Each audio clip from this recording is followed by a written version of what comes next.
Good morning, good morning, good morning.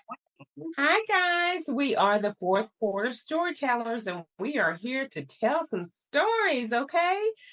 And we are the fourth quarter storytellers. I am Cynthia Merritt. I am 60-ish and I am upon retirement age with no substantial retirement savings, which many of us may find ourselves in that situation.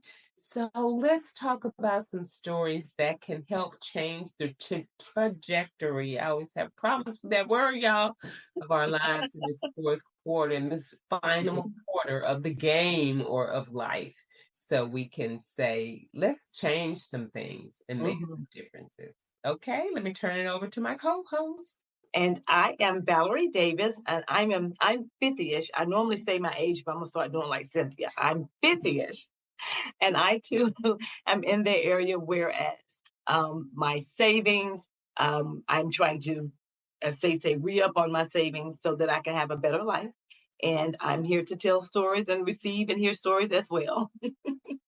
Absolutely, absolutely. So today we're going to be talking about something really, really, I love it. I love it. I love it because every April we normally celebrate Fair Housing Month. And I am a realtor, so we've always, I've been in that practice as long as I've been a realtor for 22 years. So I'm always, thinking about the practices for fair housing. And I just want to talk about some things to educate some people on fair housing in case you're not up to speed on those things. So, what we want to do, first of all, is create community. We want to create community. We have no judgment here. And we want to just be in community with like minded individuals, Right. people who are trying to make some better quality of life choices in this segment of their lives. And so, what we want to do today is talk about Fair Housing Month, since we are in April and we are celebrating that actual existence of fair housing. Okay, so in the United States, you guys, we have always observed since it was passed, we've always observed Fair Housing Month in the month of April. So this may not continue to be the case, and that's why I really wanted to do this today with fair housing, because this could very well be the last time we do recognize the Fair Housing Month observance in the month of April. So HUD is actually being dismantled. So the Department of Housing and Urban Development is HUD, and that's where we are going to look at observing fair housing with the awareness on the housing rights that have been given to us and promoted as far as equal access to housing opportunities for all individuals in the United States. So now it is the fair housing movement. It commemorates the passage of the Fair Housing Act of 1968. So this is where it was illegal. It was made illegal to discriminate in housing based on race, color, national origin, religion, sex, familial status, and disability. So those are the different classes that you could not discriminate, or anyone could not discriminate based on any of those items. So what we want to do here is educate the public, any of our viewers, about housing rights and the responsibilities. We want to promote fair and inclusive housing policies, and then encourage the communities to address housing discrimination. there's still a lot of housing discrimination that's going on. So we want to make sure that that's highlighted. Mhm. So it's also highlighting the ongoing efforts that we have just to ensure the equal housing opportunities for all people. Now, the Fair Housing Act of 1968 was a part of the Civil Rights Acts, and it prohibited discrimination in the sale, rental, and financing of housing based on those 7 protected classes. And those again are race, color, religion, sex, and that includes the sex includes sexual orientation and gender identification. Mhm. And then national origin, your familial status is going to include your families and children. Disability would be physical or mental impairment. Now, one thing I wanted to specify about familial status, when you think about things like that, the discrimination with that would be that no one could discriminate against someone who is pregnant, or someone who has maybe 12 children as opposed to 2 children, things Okay. like that. So that's your familial status with that. Okay. That's a good breakdown. Okay. Hmm. And then one of the most common complaints that we get is regarding the disability. Really? It is. It They is. are they wanting it to be more physical than it's something that they can see, or what is it? No, now it because with mental you can't really see the Right. disability, but Correct. you can't discriminate against anyone with a mental or physical disability. What they're really looking at with the housing aspect of it, there are a lot of houses that you may go to, especially older houses, Mhm. that don't have um and I'm trying to think of the term that we use now, because it's not. We used to say handicap. Handicap accessible, Yeah, yeah. accessible. Yeah. Yeah. So now it's just disability accessible things. Like, for someone who's in a wheelchair, Mhm. you would want to have the wider Right. hallway, Mhm. Mhm. and you would want in the bathrooms, you would want to maybe have the bars to Yeah. get out of the tub or things like Mhm. that. A lot of people now, when they're doing renovations, like if an investor buys a property to do a flip, renovate and flip it, Mhm. they will go in and do the put in the accessible Right. features. Yeah, And they'll so do that like the step-in showers, the and step-in that's what I was tub. going to say. Yes. The walk-in shower is Yes. The actually step-in tub. something, one of the most common things. And Yeah. actually, when I go to new home subdivisions now, Mhm. a lot of the houses only have a walk-in shower. That it's huge. Mhm. It's a very large shower, Mhm. and there's a lot of times a seat. You Right. know, That is true. and then this isn't only in the 55 and older communities. In a lot of That homes? you definitely see that there, Mhm. but it's sometimes it's just, something you see. I've even seen it a lot in the newer homes that with the hall bath, that's shared Yes. upstairs. So, they normally have the double vanities, but I've seen the step-in shower as well. That's right. Mhm. I've Yeah. seen a lot like that too recently. Absolutely. So, but yeah, so those are some of the most common complaints is with the disabilities. And Okay. then also a lot of times you'll see the split foyer homes. Yeah. So where you have to go up some stairs to get to the actual front porch, Mhm. the doorway.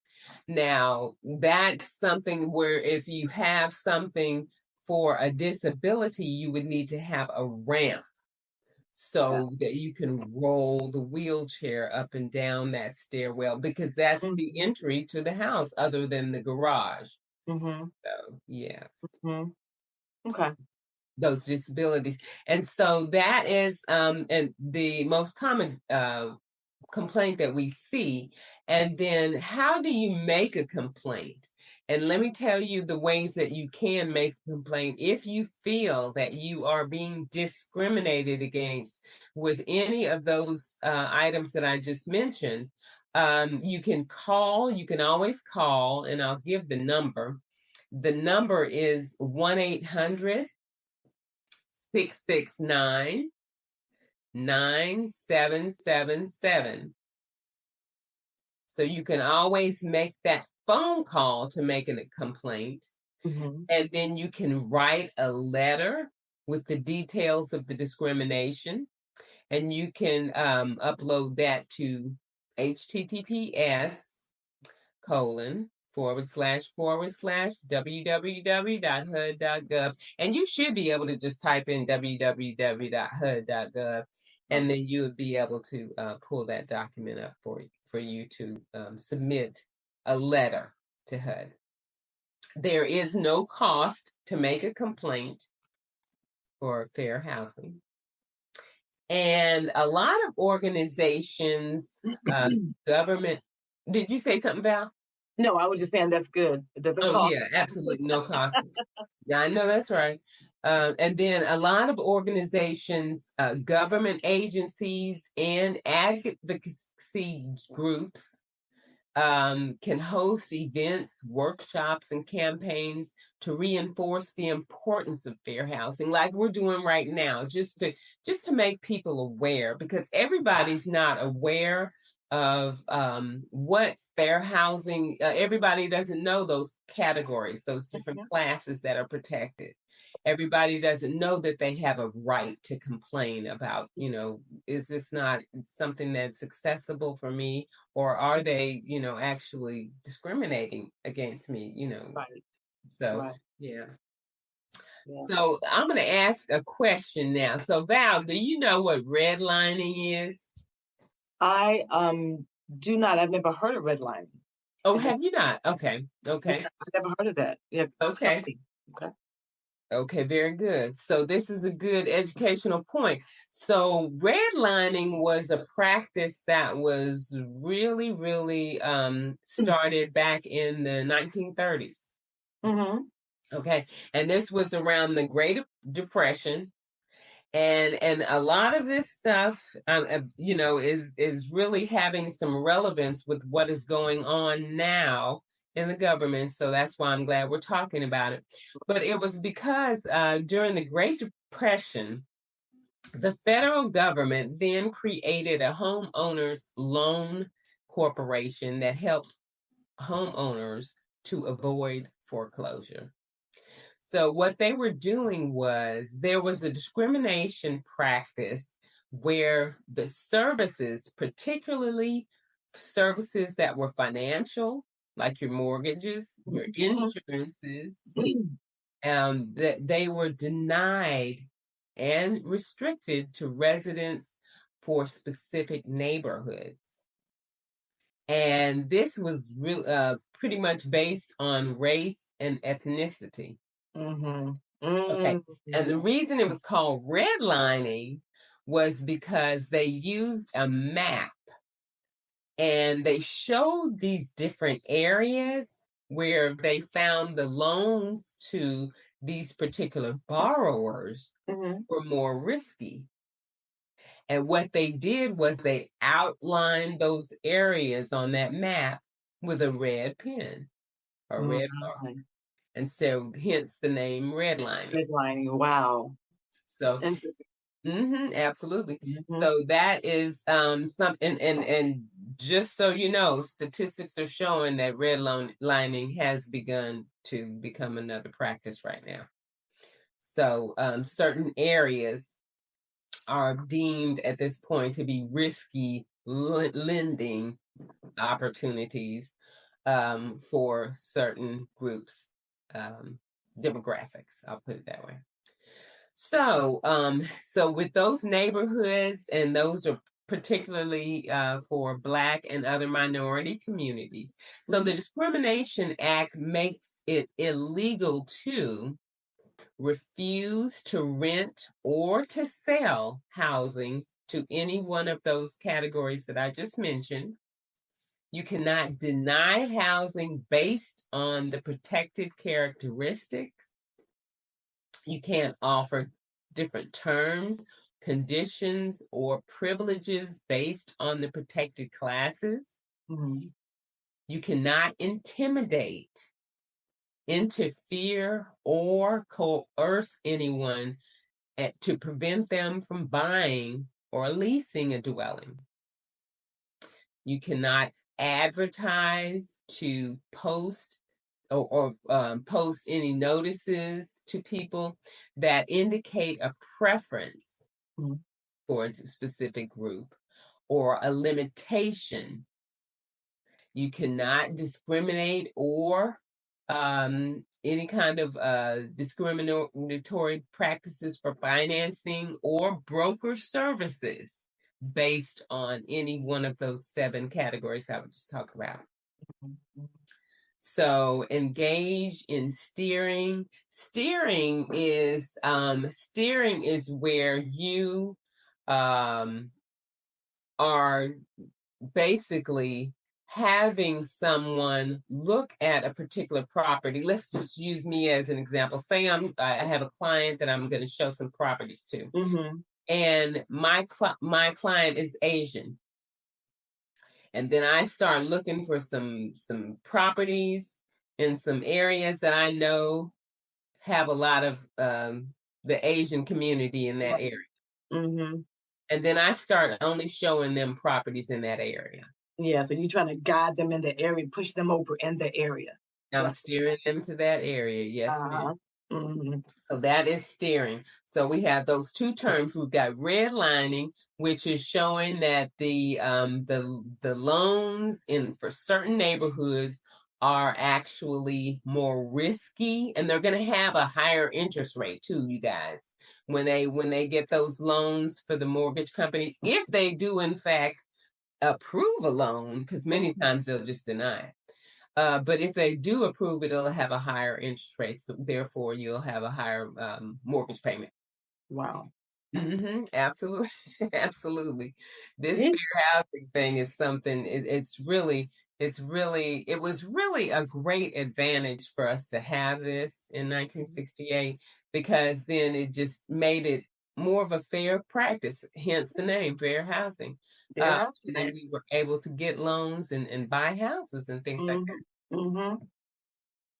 So now the agency that is going to enforce these protections is going to be that good old Department of Housing and Urban Development, HUD. So, and HUD is being dismantled at this point. So we don't know how that's going to continue to play out for us. Mm. That is something that'll be a protector. So that is basically that is the majority of what we have to talk about with fair housing. Just knowing that, and I just love that we would celebrate, the observance of it every April, Mhm. Mhm. because it's something that is a right, and it is something that we have actually overcome and continue to build upon. So we'll just see how that plays out going forward. I But know. any questions or talking points from you, Belle? Well, actually, when listening to you, understanding it better, because I have to admit that I didn't really know a lot about the Fair Housing Act. Mm-hmm. But listening to you and knowing that it's going to be dismantled, that's really disturbing to me. Yeah, So, it is. the individuals that are like with HUD, or will they be able to continue to just stay where they are, utilizing that? Just new people wouldn't be able to, or what's going to happen to the people that's already in place? So it's concerning to me. Okay, yeah. So if you mean somebody who's already bought their home and they're in Yes. their yeah, so if someone is in their home right now, they're fine because Okay. they've been in there. The Fair Housing Act of 1968 was basically to help people who were trying to buy a home. Right, right. and to be able to be on an equal playing field, if you will. Mm-hmm. So if you're in your home, maybe you got some equity going on, everything's good, you're good, Okay, And good. then, at the onset of trying to buy a house, that's where that will come into play because they won't have that protection anymore if Right. HUD is dismantled. Okay, Yes. good, good. I just Yes. wanted to make sure. So yeah, so no one could I mean no, here's the thing. You could not complain if someone felt that they were being discriminated on upon for their religion Mhm. or their Right. sex, Mhm. their color, their race, familial status, Mhm. whatever. Mhm. They could not complain to anyone, but they would, Mhm. they could just be given the excuse, oh, it is what it is. Mhm. If that's what the lender, maybe you need to shop around and see if you can find a better lender. Mhm. you know, just like talking about the insurance because I was just on a podcast earlier talking about the now that we have the tariffs in place, um how the insurance Mhm. industry is about to have some increases. Yes. So this would be with our vehicle insurance, with our homeowners insurance, our renter's insurance, Renters whatever the insurance. insurance is, it's Mhm. all going to have an impact on our wallets. And so, what we can do definitely is shop around. And Mhm. then, when you're shopping around, what you may get. I had last year we had an increase from the insurance industry. That's what I was gonna say. Uh-huh. At the end of 2023, and my insurance company at that point told me that my insurance was going up, my automobile insurance. Mhm. Mhm. And I said, "Oh my goodness!" And she said, "Yeah." She said, "It's a industry wide increase. Everybody's getting it." I said, "Oh my goodness!" So Mhm. it was nothing I could do, but I did shop around, and I found another company that gave me a better rate. Mhm. Now there has since been an increase, so now that's up. The Yeah, one that I got a better rate on. And now we're about to have another one. have So another one. Yeah, because that last increase was a noticeable increase. absolutely, I mean, absolutely.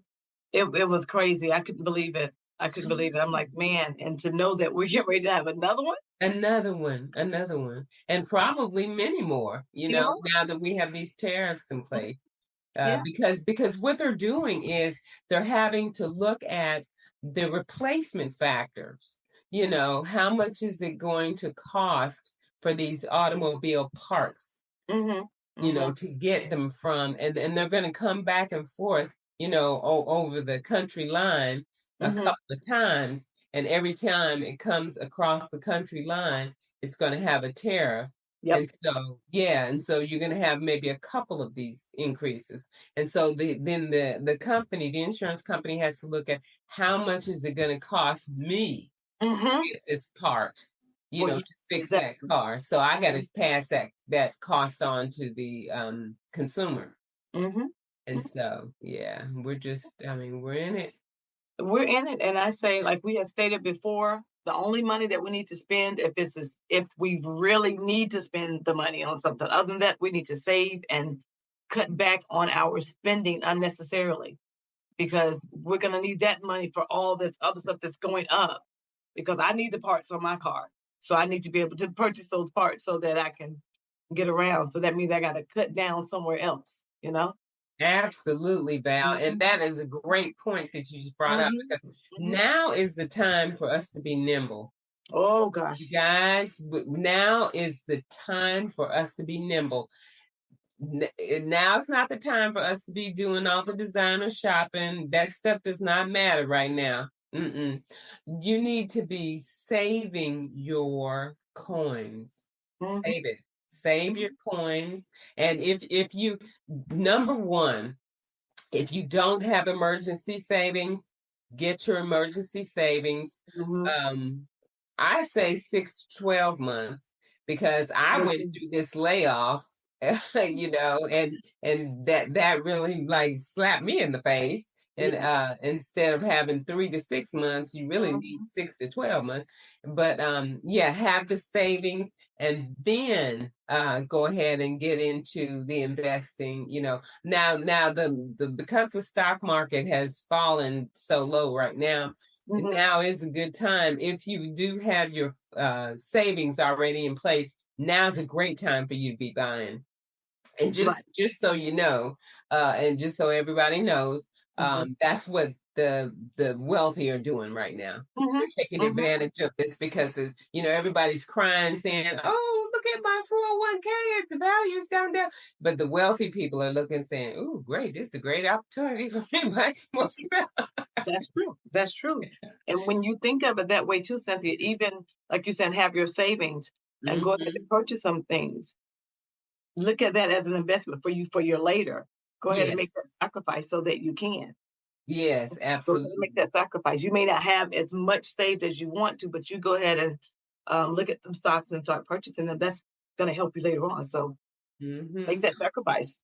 It is. And then also along those lines too, as far as purchases are concerned, the Mhm. things that we normally buy, the things like toiletries, toilet tissue, paper towels, things like that, Mhm. toothpaste, um,